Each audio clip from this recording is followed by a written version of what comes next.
Hi, I'm Jenny Erickson from Act Thoughtful Consulting. Spring is here, and I struggled when I put together this very first video for my very first newsletter. There's a lot going on right now, and we're all trying to make decisions of where do we put our energy, where do we put our time, where do we sit in the grand scheme of opinions on everything going on, of which won't be named right now because I'm sick of all the emails. And so I thought about whether or not the topic I had planned in March was still relevant. And after quite a few nights' sleep on it, I decided it is. Because March is a time of planning, of things starting to poke their way through the ground, of preparation, of hope. And that still hasn't changed, because even with everything going on, my grass is still getting greener. And the buds are still coming out to life, and the goldfinches are still getting their bright yellow feathers, starting the slow crawl to their summer. And so here we are. We've got businesses to run. Businesses to run and a crap ton of unknowns. Schools are closing in some areas, not here in Minnesota, but back home in Michigan they are. Places of work are closing. People are now working remote, or as business owners or entrepreneurs, our portfolios might be declining. All those meetings we had on our calendar for that next prospective customer are now disappearing or turning into a phone call. And the question is, are they going to have the resources right now to work with us? We don't know. There's a lot of things we don't know. And yet, we're still here. And the grass is still poking through. And the birds are still getting their summer plumage. And we still have businesses to run. And so this topic is still just as important now as it would have been any other time. And that's that it is time to prepare. Your grass might march towards being greener on its own, but it certainly benefits from raking those leaves off. It certainly benefits from tilling the ground and laying down some compost. It certainly benefits from cutting down those random trees that managed to grow in your garden when you weren't paying attention in the fall. March is a time to prepare for growth. And March is a time for us to prepare for growing our businesses. In December, we laid down goals. Goals are going to be different for everyone, but around December, January, people usually take a step back and say, gosh, what do I want to be true in my business this year? And those goals might have been, I want to increase my revenue by X%. Or by X dollars. It might have been, I want to pay my people more because it's really important to me right now. It might have been that you wanted to take more home for yourself after years and years of working tirelessly on your business and not taking home a great salary, that this is the year that you're going to take home that salary. Maybe it's hiring new people or expanding to a new city or a territory or opening a new office, but here you are, and you had dreams in December and January that you laid down. And here it is March, and the question I have for you is, how's it going? Goals don't happen overnight. They just don't. As business owners, it's 3 to 6 months. Every time we make a change or make an improvement, we don't see those results for a good 3 to 6 months. At least, if not more, depending on what we have to do and what we have to plan for. So here we are. We set down these goals, we're taking these actions, and as we look and as the grass is getting greener, are you seeing the progress you thought you'd make? I spent February asking myself that same question. And as I sit here today and watch the interesting world that we're in, I realize I've been given a bit of a gift. I've been given a gift to focus more on creation. With this new space in my gorgeous home office, I've been given a gift and a chance to create content, to help people, to create ways of doing business that are different, to innovate. There's a bit of space here in time to try something new. And I hope as you go throughout the next couple of months, you're going to find a way to put a silver lining on this whole thing and find a way to take advantage of this potentially time and space you have to create. Because we're so resourceful as human beings, and we have so many ideas when we just give ourselves the space to make them happen. So we're hitting spring. We're raking our lawns. We're getting our gardens ready. We're getting our businesses ready as well. So what does it mean to prepare for growth? Because that's the theme of this newsletter.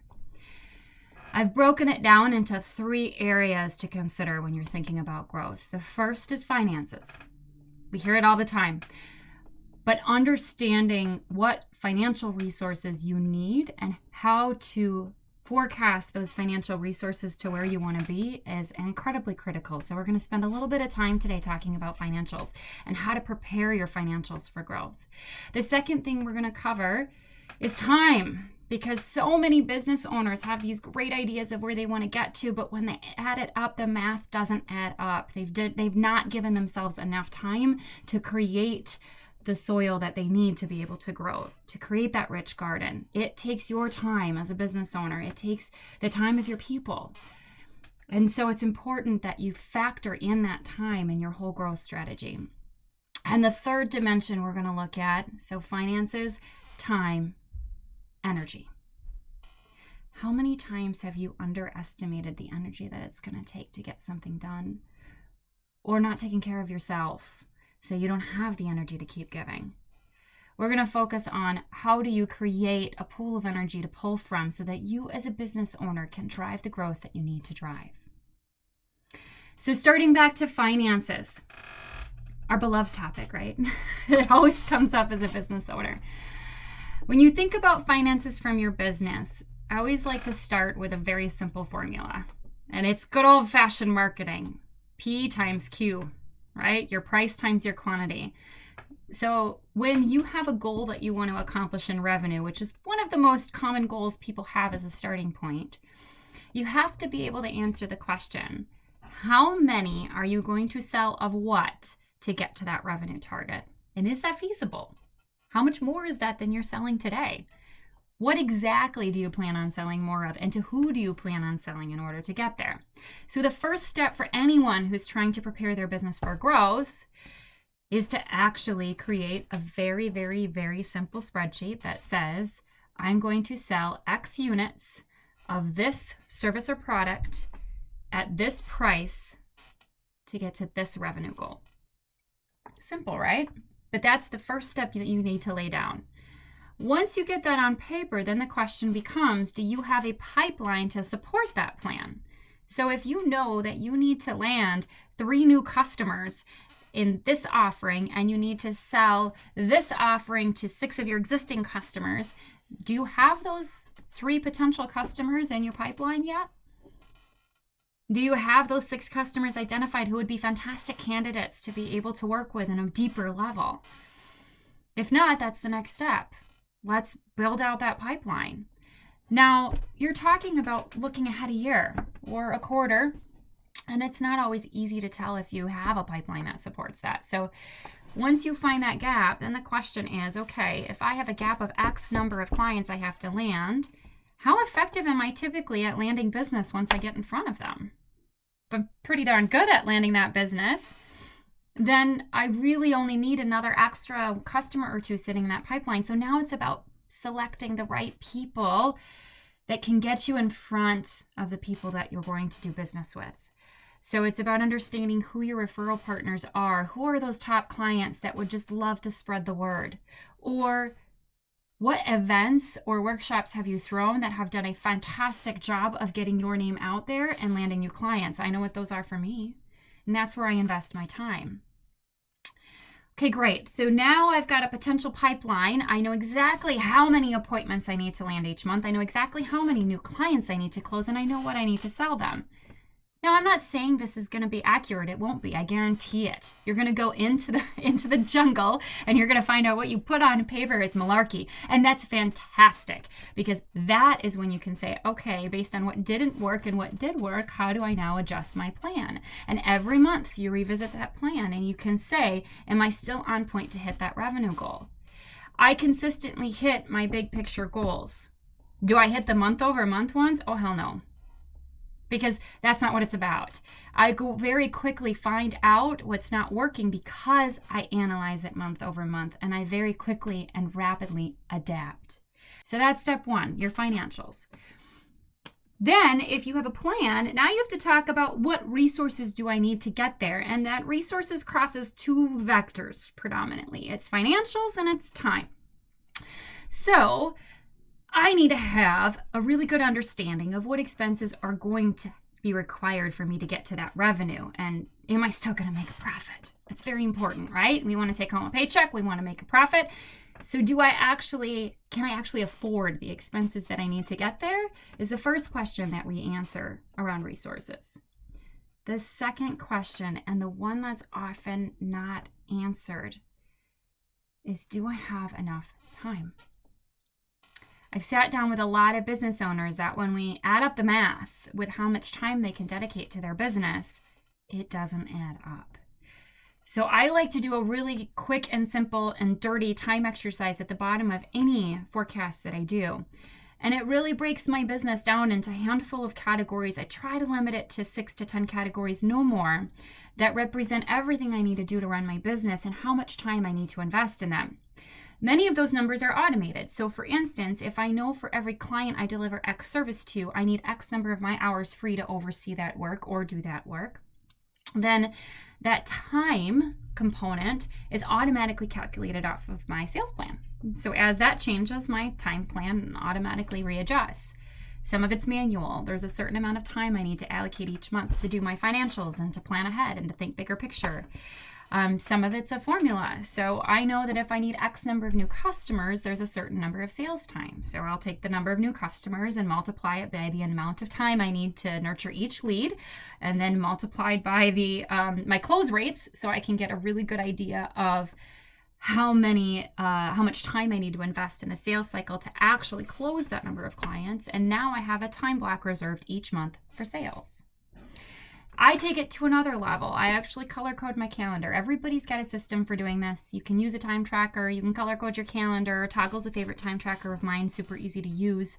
But really what you want to make sure that you're doing is every week saying, if I need to get here and I need to be focusing on this, where is my time actually going and where do I need it to be going? Because it's all about refunneling then. I need to move my time from this to this. I need to take this activity, which I have enough money in my pocketbook to be able to bring on someone to help me with that. So I'm gonna push that activity off to someone else. There's a lot of creative ways you can do that, but if you don't know where your time is going and where it's supposed to be going, it's really hard to plan around the time component, and you end up having all these big dreams on paper without the time reserved to make it happen. So every plan has to account for the time and expenses required to make it a reality. Doesn't have to be overly complicated, but it needs to be there. All right, so we've covered financial preparation and we've covered preparing for the time needs. Now let's talk about energy. You are the lifeblood of your business. You're the person who makes those dreams a reality. You're the one who knows what you're running after. It's incredibly important that you preserve your energy and that you take care of yourself. So for me right now, it's sleep. I haven't been doing a great job of sleeping. It's my own fault. I get sucked up into my work and I let it happen. But sleep is so critical to me. If I am not well rested, I don't focus and I don't produce. I get distracted by every squirrel and I want to check out my analytics data on my website to see what's happening right now, but I am all over the board. Sleep for me is important, and that's how I restore my energy. So as you build a plan for 2020, a real solid plan that prepares you to hit the ground full tilt, remember to factor in your personal energy.